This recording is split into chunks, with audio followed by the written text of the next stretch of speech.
ನಮಸ್ಕಾರ. ನಾವು ಇವತ್ತು 21ನೇ ಶತಮಾನದಲ್ಲಿದ್ದೀವಿ. ಎಲ್ಲವೂ ಮುಂದುವರೆದಿದೆ. ಆದರೆ ಎಷ್ಟೋ ಸತಿ ನಮ್ಮ ಹೆಣ್ಮಕ್ಳನ್ನ ಎಸ್ಪೆಷಲಿ ತುಂಬ ಕೀಳರ ಮೇಲೆ ನೋಡ್ತೀವಿ. ಅದರಲ್ಲೂ ಮದುವೆ ಆಗಿ ಹೆಣ್ಮಕ್ಳಿಗೇನಾದರೂ ಡಿವೋರ್ಸ್ ಆಗ್ತಾ ಇದೆ ಅಥವಾ ಗಂಡನ ಮನೆಯಲ್ಲಿ ತುಂಬಾ ಕಿರುಕುಳ ಆಗ್ತಿದ್ರು ಹೆಣ್ಮಕ್ಳು ಇದ್ರ ಬಗ್ಗೆ ಮಾತಾಡೋಕ್ಕಾಗದೆ ಹೆಚ್ಚಾಗಿ ಡಿಪ್ರೆಷನ್ಗೆ ಒಳಗಾಗ್ತಾ ಇದ್ದಾರೆ. ನೋಡಿ, ಹೆಣ್ಣು ಪ್ರಕೃತಿಗೆ ತುಂಬ ಹತ್ತಿರವಾಗಿರೋಳು ಅಲ್ವಾ? ನಾವೆಷ್ಟೋ ಸತಿ ಮೇ ಬಿ ಆಕೆ ಫಿಸಿಕಲ್ ಆಗಿ ಸ್ಟ್ರಾಂಗ್ ಇಲ್ಲದೆ ಇರ್ಬೋದು, ಆದರೆ ನಾವು ಇವತ್ತು ನಮ್ಮ ಮನೆ, ನಮ್ಮ ತಾಯಿ ಇಲ್ಲದೆ ಅಥವಾ ಅಕ್ಕ ಇಲ್ಲದೆ, ತಂಗಿ ಇಲ್ಲದೆ ಮನೆ ಅಂದರೆ ನೆನೆಸ್ಕೊಳ್ಳೋಕ್ಕೆ ಆಗಲ್ಲ. ನೋಡಿ, ಹೆಣ್ಣಿಗೆ ಏನನ್ನ ಕೊಟ್ಟರು ಕೂಡ ಅವಳು ನಿಮಗೆ ಮಲ್ಟಿಪ್ಲೈ ಮಾಡಿಕೊಡ್ತಾಳೆ. ಒಂದು ದವಸ ಧಾನ್ಯ ಕೊಟ್ಟರೆ ಅದರಲ್ಲಿ ಅಚ್ಚುಕಟ್ಟಾಗಿ ಅಡಿಗೆ ಮಾಡಿ ಕೊಡ್ತಾಳೆ. ಒಂದು ಮನೆ ಎಂಬ ಕಟ್ಟಡವನ್ನು ಕೊಟ್ಟರೆ ಅವಳು ಮನೇನ ಮಂತ್ರಾಲಯ ಮಾಡಿ ತೋರಿಸ್ತಾಳೆ. ನೋಡಿ, ಮನೆ ಕಟ್ಟೋದು ಎಷ್ಟೋ ಈಸಿ ಅನಿಸುತ್ತೆ, ಆದರೆ ಆ ಮನೆಯನ್ನು ದಿನನಿತ್ಯ ಮೇಂಟೈನ್ ಮಾಡೋದು, ಅಚ್ಚುಕಟ್ಟಾಗಿಡೋದು ತುಂಬಾ ಚಾಲೆಂಜಿಂಗ್ ಆಗೋಗುತ್ತೆ. ಅದೆಲ್ಲವನ್ನು ಅಚ್ಚುಕಟ್ಟಾಗಿ ನಿಭಾಯಿಸೋ ಹೆಣ್ಣು ಎಲ್ಲೋ ಒಂದು ಕಡೆ ಒಂದು ಸಂಬಂಧದಲ್ಲಿ ಎಡುವುದ್ಲು.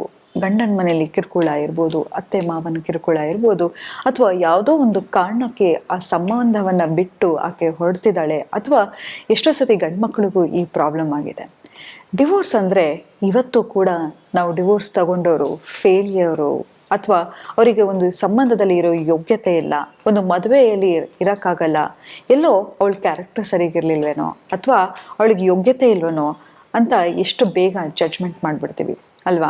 ಹಾಗಾಗಿ ಯಾರು ಏನು ಪ್ರಾಬ್ಲಮಲ್ಲಿ ಇರ್ತಾರೋ, ಏನು ಕಷ್ಟ ಅನುಭವಿಸ್ತಿರ್ತಾರೋ ಯಾರಿಗೂ ಗೊತ್ತಿರಲ್ಲ. ನಾನು ಕಳೆದ ಸಂಚಿಕೆಯಲ್ಲಿ ಈ ಕಥೆಯನ್ನು ಹೇಳಿದೆ, ಈಗಲೂ ಒಂದು ಕಥೆಯನ್ನು ಹೇಳ್ತೀನಿ. ನೋಡಿ, ನಾವು ಒಬ್ಬರ ಬಗ್ಗೆ ಮಾತಾಡಬೇಕು ಅಂತ ಹೇಳಿದ್ರೆ ಬಾಯಿ ತುದಿಯಲ್ಲಿ ಇರುತ್ತೆ, ತಕ್ಷಣ ನಾವು ಮಾತಾಡ್ಬಿಡ್ತೀವಿ. ಆದರೆ ಅವ್ರು ಯಾವ ಕಷ್ಟ ಅನುಭವಿಸಿರ್ತಾರೆ, ಯಾಕೆ ಹಂಗೆ ಆಗ್ತಾ ಇದೆ, ಅವರ ಜೀವನ ಏನು ಯಾವ ಥರ ಇತ್ತು, ನಾವು ಯಾರೂ ನೋಡೋಕೆ ಬರಲ್ಲ. ಸಮಾಜ ಹೇಗಿರುತ್ತಪ್ಪ ಅಂತ ಹೇಳಿದ್ರೆ, ಇವತ್ತು ನಾವು ಕಷ್ಟದಲ್ಲಿದ್ದೀವಿ ಅಂತ ಹೇಳಿದ್ರೆ ಕರುಣೆ ರೀತಿ ತೋರಿಸೋ ರೀತಿಯಲ್ಲಿ ಮಾತಾಡಿ ನಮ್ಮ ಬಗ್ಗೆನೇ ಆಳ್ಕೆ ಮಾಡ್ತಾ ಹೋಗುತ್ತೆ. ನೀವು ಚೆನ್ನಾಗಿದ್ದೀರಾ ಅಂತ ಹೇಳಿದ್ರೆ ಖುಷಿ ಪಡೋರು ಬೆರಳೆಣಿಕೆ. ಹಾಗಾಗಿ ನನ್ನ ಅಕ್ಕ ತಂಗಿರಿಗೆ ನಾನು ಏನು ಹೇಳ್ತೀನಿ ಅಂತ ಹೇಳಿದ್ರೆ, ನಿಮಗೆ ಫೇಲ್ಡ್ ಮ್ಯಾರೇಜಲ್ಲಿದ್ದೀರಾ ಅಥವಾ ತುಂಬಾ ಕಷ್ಟ ಅನುಭವಿಸಿದ್ದೀರಾ ಅಂತ ಹೇಳಿದರೆ ಸೂಸೈಡು ಒಂದು ನಿರ್ಧಾರ ಅಲ್ಲ. ಅಥವಾ ನನ್ನ ಫೇಲಿಯರ್ ಏನೋ, ನನ್ನ ಮುಂದೆ ಏನೂ ಮಾಡೋಕ್ಕಾಗಲ್ವೇನೋ, ನನ್ನ ಗಂಡಯಿಂದನೇ ನನಗೆ ಐಡೆಂಟಿಟಿ ಏನೋ, ಇನ್ಮೇಲೆ ನಾನು ಏನು ಮಾಡಲಿ, ನನ್ನ ಜೀವನ ಹೇಗಿರುತ್ತೆ ಅಂತ ಅಂದ್ಕೊಳ್ಳೋ ಬದಲು ಇವತ್ತು ಒಂದು ಹೊಸ ದಿನವನ್ನು ಶುರು ಮಾಡಿ. ನೋಡಿ, ಪ್ರತಿದಿನ ನೀವು ಬೆಳಗ್ಗೆ ಎದ್ದೇಳ್ತಿದ್ದೀರಾ ಅಂತ ಹೇಳಿದ್ರೆ ಆ ಹೊಸ ದಿನ ಇದೆ. ನೋಡಿ, ಯಾರೇ ನಿಮ್ಮ ಜಡ್ಜ್ ಮಾಡಲಿ, ನೀವು ಅನುಭವಿಸ್ತಾ ಇರೋ ಕಷ್ಟವನ್ನು ಅವ್ರು ಅನುಭವಿಸ್ತಾ ಇರಲಿಲ್ಲ, ಅಥವಾ ನಿಮ್ಗೆ ಆಗ್ತಾಗಿದ್ದ ಅವಮಾನವನ್ನು ಅವ್ರು ಯಾರೂ ಬಂದು ನಿಮ್ಮ ಪರವಾಗಿ ಸಹಿಸ್ಕೋತಾ ಇರಲಿಲ್ಲ. ಅದೆಲ್ಲವನ್ನು ನೀವು ಸಹಿಸ್ಕೊಂಡು ನೀವು ಇಷ್ಟರ ಮಟ್ಟಿಗೆ ಬಂದಿದ್ದೀರಾ ಅಂತ ಹೇಳಿದರೆ ನಿಜವಾಗ್ಲೂ ನಿಮ್ಮ ಬಗ್ಗೆ ನೀವು ಹೆಮ್ಮೆಯನ್ನು ಪಡಬೇಕು. ಇಂಥ ಸಮಯದಲ್ಲಿ ನಿಮ್ಮ ಸೆಲ್ಫ್ ಎಸ್ಟೀಮನ್ನು ನೀವು ಹೆಚ್ಚಿಸ್ಕೋತಾ ಹೋಗಬೇಕು. ನಿಮ್ಮ ನಿರ್ಧಾರವನ್ನು ನಂಬೋರು ಅಥವಾ ನಿಮಗೆ ಸಪೋರ್ಟ್ ಮಾಡೋರ ಜೊತೆ ಇರಿ. ಯಾರು ನಿಮ್ಮನ್ನು ಕೆಟ್ಟದಾಗಿ ಕುಗ್ಗಿಸೋ ರೀತಿ ಮಾತಾಡ್ತಾರೆ ಅಥವಾ ಆಡಿಕೆ ಮಾತಲ್ಲಿ ಮಾತಾಡ್ತಾರೆ, ಅವರಿಗೋಸ್ಕರ ನೀವು ಹೆದರೋ ಅವಶ್ಯಕತೆನೂ ಇಲ್ಲ, ಅಂಜಬೇಕನ್ನೋ ಅವಶ್ಯಕತೆನೂ ಇಲ್ಲ. ನೋಡಿ, ಇದು ಡಿವೋರ್ಸ್ ಅಲ್ಲ, ಇಟ್ಸ್ ಅ ನ್ಯೂ ಬಿಗಿನಿಂಗ್ ಅಂತ ಅಂದ್ಕೊಳ್ಳಿ. ನಿಮ್ಮನ್ನು ನೀವು ಸೆಲೆಬ್ರೇಟ್ ಮಾಡಲಿಕ್ಕೆ ನ್ಯೂ ಬಿಗಿನಿಂಗ್ ಅಂದ್ಕೊಳ್ಳಿ. ಈ ಶೇಮಿಂದ ಡಿವೋರ್ಸ್ ತಗೊಳ್ಳಿ, ಈ ಸೆಲ್ಫ್ ಡಿಸ್ರೆಸ್ಪೆಕ್ಟಿಂದ ಡಿವೋರ್ಸನ್ನು ತಗೊಳ್ಳಿ. ನೋಡಿ, ಯಾರೂ ಮದುವೆ ಆಗಬೇಕಾದ್ರೆ ನಾನು ಡಿವೋರ್ಸ್ ತಗೋಬೇಕು ಅಂತ ಹೇಳಿ ಮದುವೆ ಆಗಲ್ಲ.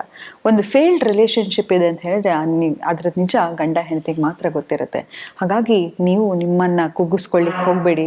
ನೋಡಿ, ಎಷ್ಟೋ ಜನ ಹೆಣ್ಮಕ್ಳನ್ನ, ಎಷ್ಟೋ ಜನ ತಂದೆ ತಾಯಿಗೂ ಹೇಳ್ತೀವಿ, ಫೇಲ್ಡ್ ಮ್ಯಾರೇಜ್ ಓಕೆ, ಆದರೆ ಮಗಳು ಏನಾದರೂ ಹೆಚ್ಚು ಕಮ್ಮಿ ಮಾಡಿಕೊಂಡ್ರೆ ನೋವಲ್ಲಿ, ದುಃಖಲ್ಲಿ ಅದು ತುಂಬಾ ಕಷ್ಟ ಆಗ್ತಾ ಹೋಗುತ್ತೆ.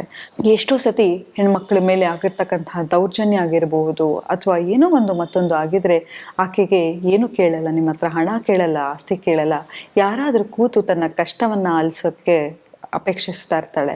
ಅಂತಹ ಒಂದು ಹೆಗಲನ್ನು ನಾವು ಕೊಡೋಣ, ಒಂದು ಉತ್ತಮ ಸಮಾಜವನ್ನು ಕಟ್ಟೋಣ.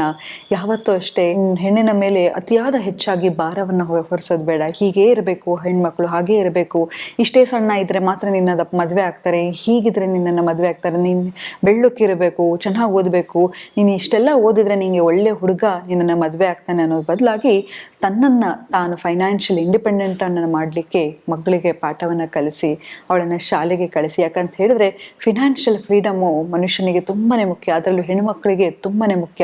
ನಾನು ಯಾವಾಗಲೂ ಹೆಣ್ಮಕ್ಳಿಗೆ ಹೇಳ್ತಿರ್ತೀನಿ, ನಿಮ್ಮ ಗಂಡ ಅಂಬಾನಿ ಆಗಿದ್ರು ನಿಮ್ಮ ಸೆಲ್ಫ್ ಐಡೆಂಟಿಟಿಗೆ 5,000 ಆದರೂ ಪರವಾಗಿಲ್ಲ ನಿಮ್ಮದು ದುಡಿಮೆ ಅಂತ ಇರಬೇಕು. ಯಾಕಂತ ಹೇಳಿದರೆ ನೋಡಿ, ಎಷ್ಟೋ ಜನ ಹೆಣ್ಮಕ್ಳು ಮನೆಯಲ್ಲಿರ್ತಕ್ಕಂಥವರಿಗೆ ಕಾನ್ಫಿಡೆನ್ಸ್ ಇರಲ್ಲ.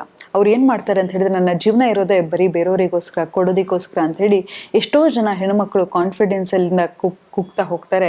ತನಗೆ ಆತ್ಮವಿಶ್ವಾಸ ಇರಲ್ಲ, ಆತ್ಮಸ್ಥೈರ್ಯ ಇರಲ್ಲ. ಆದರೆ ಒಂದು ಮನೆಯನ್ನು ನಡೆಸೋದು ದೊಡ್ಡ ಜವಾಬ್ದಾರಿ ಅನ್ನೋದನ್ನ ಮರಿಬೇಡಿ.